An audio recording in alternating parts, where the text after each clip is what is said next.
28.03 patch notes. The team is pretty happy with Showdown in the Badlands. We're seeing players have fun, exploring, and having success with a variety of decks and strategies. Dude, I actually think this is very accurate. I think, okay, I'm someone, I've said this out loud on stream multiple times. I don't really play Hearthstone off stream, but I have been playing this expansion off stream. Like, this is a good expansion. The only card I despise with all my heart is the Naga. Every other card I think is fine. I just really hate the Naga. So I'm excited to see what they do. There's also, I don't think there's a lot of changes in this, right? Let's see what they do. Blindeye Sharpshooter. From a 1/5 to a 1/3. Naga Demon Hunter is an outlier, but it's also one of the most popular new archetypes in the expansion. So this change is designed to make the deck weaker without killing it.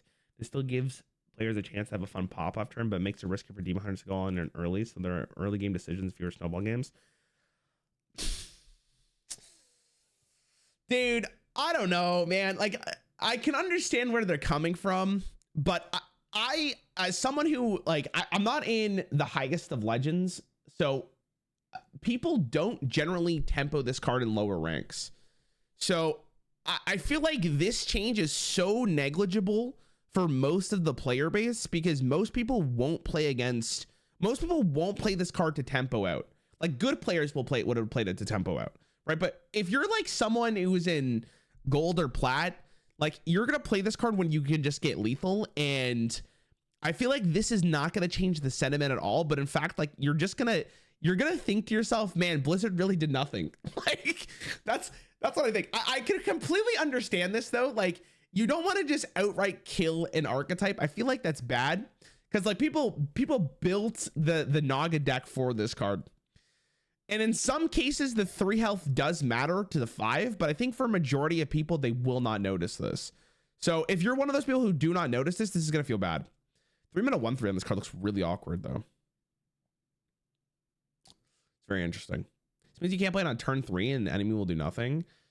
Yeah, but like, I'm trying to think of the last couple times I played against this deck. So this is my logic behind it, right? Unless you're playing some kind of really aggressive deck, or like some kind of mid-range deck, any slower deck is going to have a rough time playing against this still. Like, it doesn't solve that issue. And I think that's the biggest problem with this, was like, if it's turn 5 when you play this card, the 2 health is irrelevant. Like, I'm still going to get absolutely rolled, and I'm going to go down to 3 life, and then they're going to kill me the following turn. So, I mean, this card is meant this kind of slow decks. This might be a fucking hot take here. This might be a hot take here. I don't think I should ever die to one card on turn 5. It's not one card. Like, you have to play multiple cards, but I don't think there should be a card in the game that literally says, if I draw this and it's turn and I have 5 mana, you're fucked. So I don't know. I feel like that's bad design. I'm not going to go into this debacle though. If you guys think this is fun, it's fine. We'll see how this actually pans out. We'll see. Order of the Court. Reorder your highest lowest cost card, draw a card to reorder your highest lowest card. Really? I thought they were going to make this 3 mana. If you get rolled by it on turn 5, you kind of messed up already though, or drew bad. I had a game this morning, chat, that I spent all my mana every single turn clearing the board, and I lost this card on turn 5. Sometimes, like, you just fucking die. It's just what it is. I still, again, I will sit here and I will say, from my perspective, I feel like this type of design shouldn't exist. So, sorry, back to this. Paladins on the Shrine classes across most rank levels are on the card as a linchpin across Paladin decks. Bring them to late game and combo pieces. This adjustments to transition makes it a little less efficient. This is probably a good change. The problem with Paladin, as far as I could tell, was like, you get the early game. After the early game, you kind of roll your opponent, because you consistently draw your late game pieces. So you mulligan for all your aggro cards, and then you play this, and then you get your late game, and then you consistently draw late game cards because I reordered your deck. This is a good card. Not drawing makes this a lot slower because it's 2 mana to reorder your deck. That being said, I don't think this is bad. I just think it's like slightly worse. which is exactly what they're going for. This adjustment makes that transition a little less efficient. Like, I think this is fun. I think it's a good change, because if this card is see, the thing about this card is that it does force you to play a little bit more aggressive, so you can fight against this and hopefully just not die. But if this is actually genuinely weaker, then Paladin's not going to be as annoying to deal with, because then you could build your deck a little bit more around this. But this is a good change. All right, this card sucked ass to play against. Always bigger Jormungar. 1-2. That's probably good. Hunter was the biggest class outlier that we wanted to weaken this patch. Always a bigger Jormungar is one of the strongest cards in the class data. Also one of the most standout cards in terms of play experience. Change makes the deck a little slower and a little less consistent, since the card can no longer be drawn by Trinket Checker. Probably a good change for the best, actually. This one's interesting too, because it's like this slows down the Hunter deck by at least one turn. But this is an underrated comment here. How about how you can't draw from Trinket Checker anymore, so you don't guarantee getting this card anymore. This is a good change. This doesn't outright kill the combo, but it's like it makes it slower. It makes it a lot easier to play around too, because you have a little bit more time. This is a good change. I like these changes, maybe except for this one. I like the concept of like, this is the type of balance patch I want, like weekly or like every 2 weeks. Just slight changes that make the best decks in the game slightly worse. I think that's really good. Defensive turn. Wait, this card was really so long ago. I fucking never see this card. So it used to be a 5/4, now it's a 4/4 plus added functionality. See dev comment. In this patch, we're updating the rules to make defensive turning, Nathanos work more favorably with cards like Spurfang, Twisted Frostwing, and Bonevine Skeleton. I don't know what any of these cards are. We think this will make it more work intuitive to player, but it sounds fun. But at the same time, our overall goal with this patch is to slightly weaken Hunter, so we're giving Nathanos a small preemptive stats adjustment to make up for his new synergies. Spurfang is the 5-mana legendary, or the 3-mana legendary. I don't know what this card is.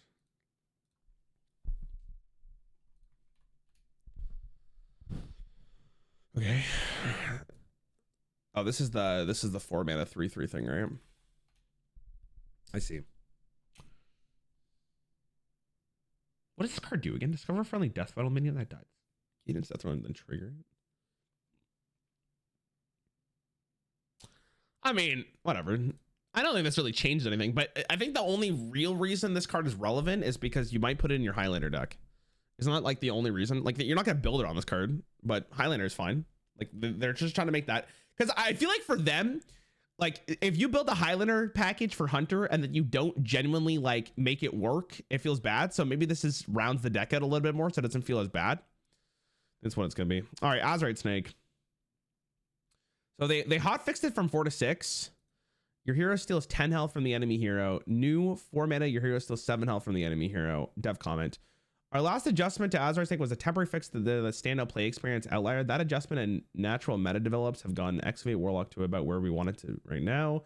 This change makes Azerite Snake once again match the other legendary Excavate treasures, but keeps the overall clock and cost that requires the same, requiring 5 activations for lethal instead of turn 3. Interesting. Okay, 7 to 10 life, or 10 to 7 life is actually a pretty big deal. It's still 4 mana though. I mean, I'm gonna be fucking real. I still think this is the best one by far.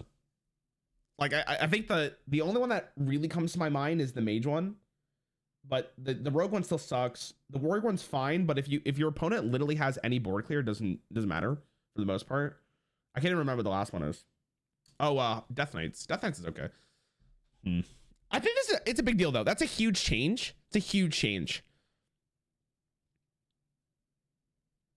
I think that's a buff. Well, they want to keep the Excavate treasures all at 4 mana, so they hot fixed it pretty early on. So they went to 4 to 6 mana. So like, they shouldn't have put this here, because I think this is just confusion. It should just say 4 mana, and then that's what it should have been. That's a good change. I'm not sure. The above collectible cards plus Smokestack, Mohawk Drillfist, and Tramp Conductor Gary will be eligible for full dust refunds for at least 3 weeks following this patch. Dude, pretty poggers.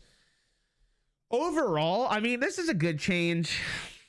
I still don't think this is good enough. I still think this is fucked. I hate this card. I really hate this card. But I guess we'll have to wait and see. I think this is the only one that I think does like virtually nothing for most of the games that's played in. But we'll have to wait and see. Battlegrounds, I don't know. Do I want to play Battlegrounds here? I just want to see bug fixes. Game carrier summoned by Charlie Curry and Trinket are no longer mechs. Interesting. Added spell spells cool to the Fan of Hammer. Okay. Reno, Lone Ranger, and Resistant Aura have only text updates for clarity. Oh, that's kind of nice. Forging Eulogies to remove the construction of Helping Hand. Localization. Fix the bug where the wheel yawks running. Okay. How do you guys feel about this, chat? I feel like...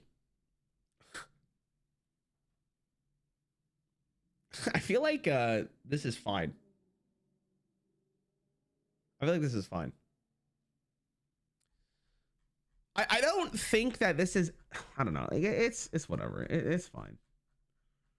Read the last line. Signature Slamma can now be disenchanted. Okay. Okay. Interesting. It'll be interesting to see how this goes. I feel like a lot of people were expecting more, right? But again, like, let's take this moment real fast and just talk about this real fast.